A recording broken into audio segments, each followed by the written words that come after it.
As long as there have been humans, there has been armed conflict. It can be driven by a need for resources or a quest for power. And even though the goal is to conquer an enemy, the weapons of war reflect scientific breakthrough at the heart of an innovative society.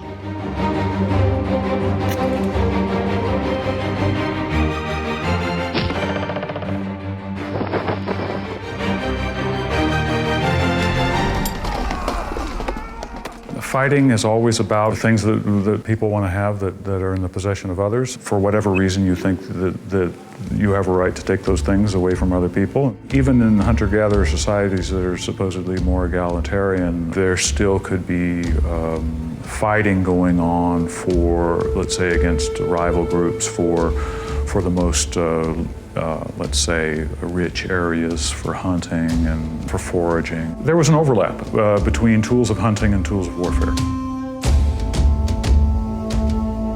People gather and find projectile points, and these were attached to spears, arrows, javelins, different kinds of missiles, so to speak, in that broad sense of the term missile, that were thrown or projected in different ways. You don't really see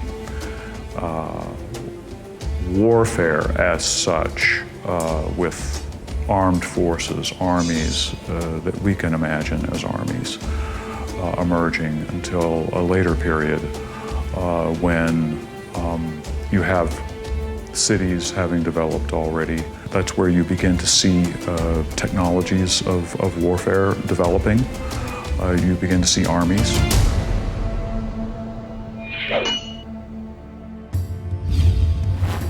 So a slingshot is really kind of a simple machine in that it's translating a rotational motion to a linear motion. So if I'm using a slingshot, I would be spinning the rock and creating circular motion by rotating it faster and faster. And then when I release one end of the sling, the rock is thrown out perpendicular to the point where I released it and flies off with that speed. So the bow and arrow is a fairly simple assembly. The energy is stored when the archer pulls back the bowstring, and people think that it's stored in the string, but that's really false. The energy is stored in the bow itself, and so the inside of the bow is being compressed, it's squeezed together, while the outside of the bow is being stretched, and the wood of the bow is actually generating and storing the energy of pulling the drawstring back. And so when I release the drawstring, it's actually the fact that the bow flattens that propels the arrow forward.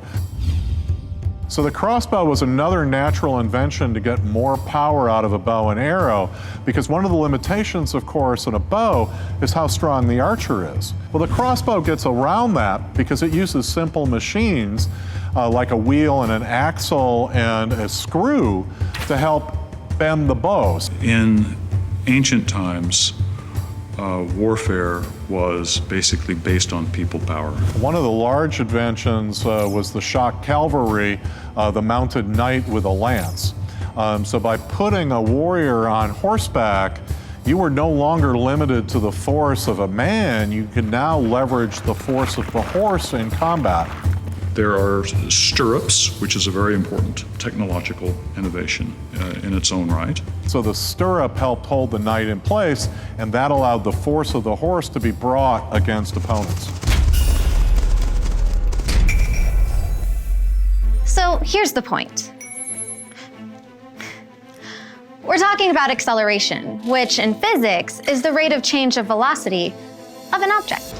So if I go from my stopped car at a stoplight accelerating up to 60 miles an hour, that's acceleration. That's a change in velocity from 0 miles per hour to 60 miles per hour. By applying force to an object, one accelerates that object. So in the car example, when you go from 0 to 60, the motor of the car is providing force to the wheels to accelerate the car.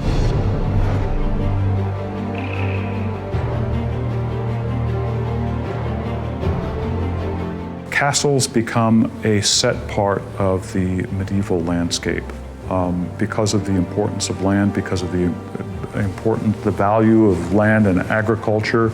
These were dangerous times, and not just because of your peers who were also rivals, but because of new threats like Vikings and things like this. Major kind of warfare that happened in the Middle Ages was siege warfare. There are all different kinds of techniques that are involved in siege warfare. So the trebuchet was the most advanced siege weapon that was built until the advent of gunpowder, and was still very popular even against early cannons, because early cannons had a tendency to explode and kill their crew. So a trebuchet is a compound machine. It has multiple pieces that are involved. The first and most obvious is this long lever arm here with a fulcrum in this cross piece up at the top. This lever arm is going to get accelerated by this very large hanging counterweight here. And unlike the catapult, the trebuchet offers two advantages. Number one, the counterweight is swinging. You can see here that I can rotate the counterweight. That allows the counterweight to drop more straight down, which gives greater force to the lever arm. The second is attached to the lever arm, rather than having a basket here to throw the stone, as would be done with a catapult, there's actually a slingshot attached to the lever arm, so that when the trebuchet fires, this lever arm comes up, that pulls the slingshot in around in behind and gives even additional velocity to the missile.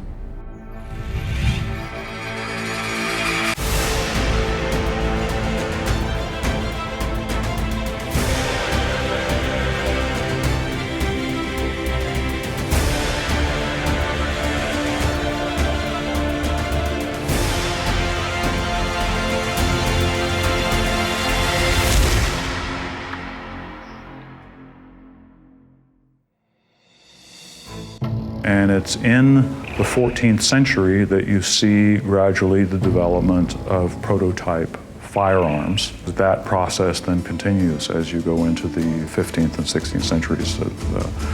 The technologies become increasingly sophisticated, and the story hasn't ended.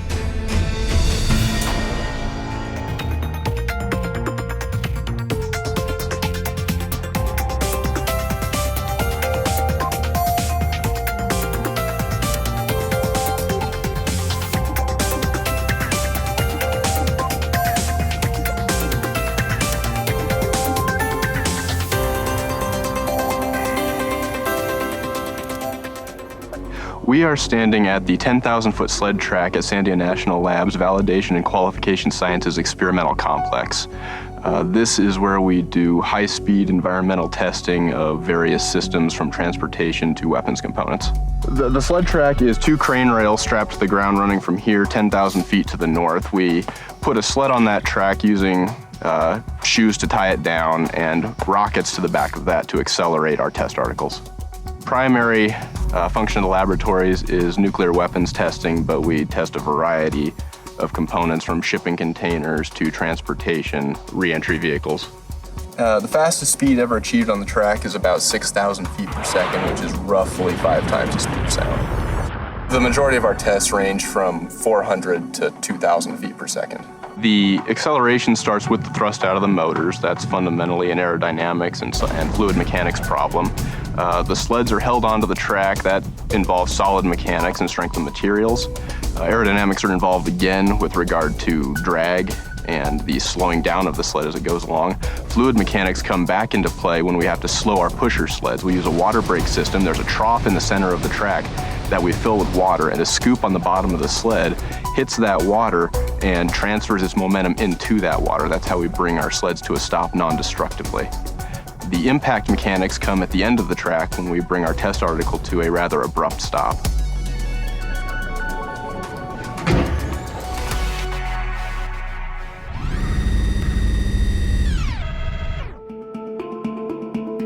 This is the mechanical shock facility. It's the oldest environmental test facility at Sandia Labs.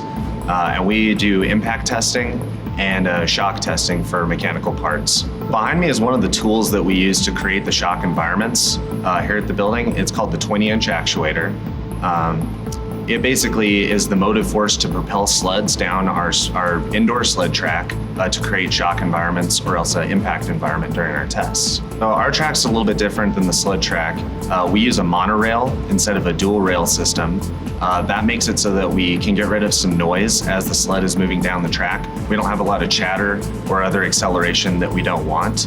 It makes it for a cleaner more repeatable environment during our tests. There's a couple ways we can create acceleration. When we first launch the sled, and it's kind of like a pinball machine. Imagine pulling back on the plunger for your pinball machine, letting it go, and your pinball goes firing off. That's what we're doing to these sleds. But we're putting another sled with a test article in its way, so it'll impact that sled. And that way, it's sort of like if you're at a stoplight and the driver behind you forgot to slow down, ended up rear-ending you. You're going from a stop position to a velocity in a very short amount of time. And that's what really could cause things to fail, and that's why we're testing. So we're typically testing weapon safety components, but we're also testing satellite components, anything that's going to experience a sudden change in velocity. The mechanical shock facility fires at slower speeds than at the rocket sled track. We use compressed nitrogen gas instead of energetic rockets. So we're probably on the order of about 170 miles per hour, whereas they could go up to 4,000 miles per hour at some of their fastest shots. That's just speaking for the actuator. We also have a gas gun at this facility, and that can shoot right out about Mach 1, so about 770 miles per hour at our elevation.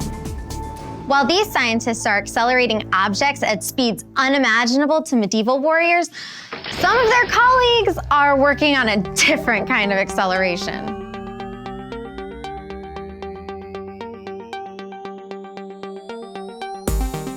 Accelerated aging is trying to predict how things are going to change as a function of time. So there are various ways in which accelerated aging is used. There are a number of ways in which we test materials based on their organic nature, such as polymers, or inorganic nature, such as metals.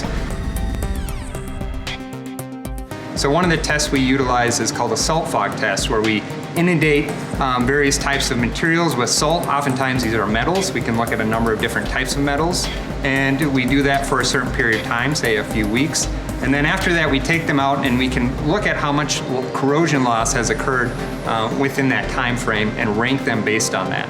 So that allows us to select materials that are most durable for the environment that we expect them to be in. The amount of salt that we put on a surface we're trying to understand what the maximum amount of corrosion we can see over time might be and what that rate looks like as a function of salt loading. So we know that at the ocean side, if you park your car at the beach for a while, or those that live near the beach, you'll get very fast corrosion rates of your car and other household goods around your house. But if you go inland, say 100 miles or so, you may have very slow corrosion rates.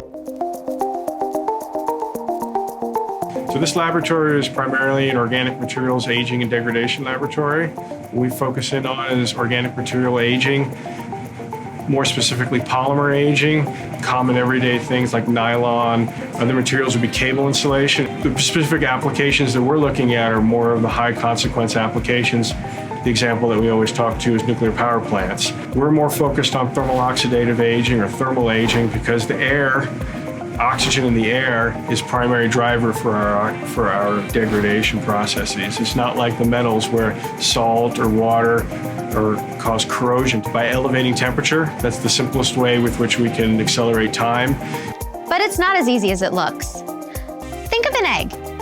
If you incubate it at one temperature, you might get a baby chick. Heat it to another temperature, you cook it. Raise it even higher and it becomes charcoal. But none of these outcomes are what you want if you're trying to predict how long it takes for an egg to rot. It's kind of very hard to mitigate the risk of going through mechanism changes, and one of the ways that we do it is we'll do temperature aging at a number of different temperatures over extended period of time. So these ovens here are a number of different temperatures to help us do accelerated aging, either at very high temperatures in short periods of time, or lower temperatures where they're going to be more realistic of the aging conditions and the actual applications. You have a number of different samples. For instance, here's tensile samples where you would pull on it to see how much elongation the material has as a function of time. You can have torsion samples where you'll twist them and see how the adhesive force changes. You have O-ring type samples where you're measuring sealing force of an O-ring in an application. Some of these samples have been in here for weeks, months, years, I can say some of them decade. So we will pull them periodically as a function of time, and we'll test them incrementally over a period of weeks to months to years. So oftentimes the goal of accelerated testing is to test materials before they see the environment. in order to replicate what we could expect in that environment. For example, a car maker may take the door of a car and expose it to a salt fog test or expose it to a heat and UV test to look at paint fading or corrosion. And so they do that in order to develop different types of coatings and to select the best coating or the best type of design that will then perform in the environment. In the current age of science, there's a growing trend to go towards multidisciplinary studies in terms of being able to work with teams that are not only physicists, but material science, chemists, biologists, and all these things tie together. And especially in accelerated aging, when you're trying to understand how environment affects a particular material, there are a lot of various types of avenues you need to go down to get at that. One thing that I love about my job, probably my favorite part of my job, is that from the inception of the design to actually seeing how it performs, we go through a lot of analysis, and then we actually get to see those parts built and then run through the test execution and see how they work. So sometimes there's months of planning, and then just a couple milliseconds is all we really care about for the test. So you get to find out really quickly whether or not you were right or wrong and how well you did. So acceleration. We've seen how it relates to speed, to time, the tools of war, and systems that help keep our energy and transportation systems safe. Imagine what medieval warriors would say if they could see all that's evolved from the tools they used to wage war and conquer their enemies.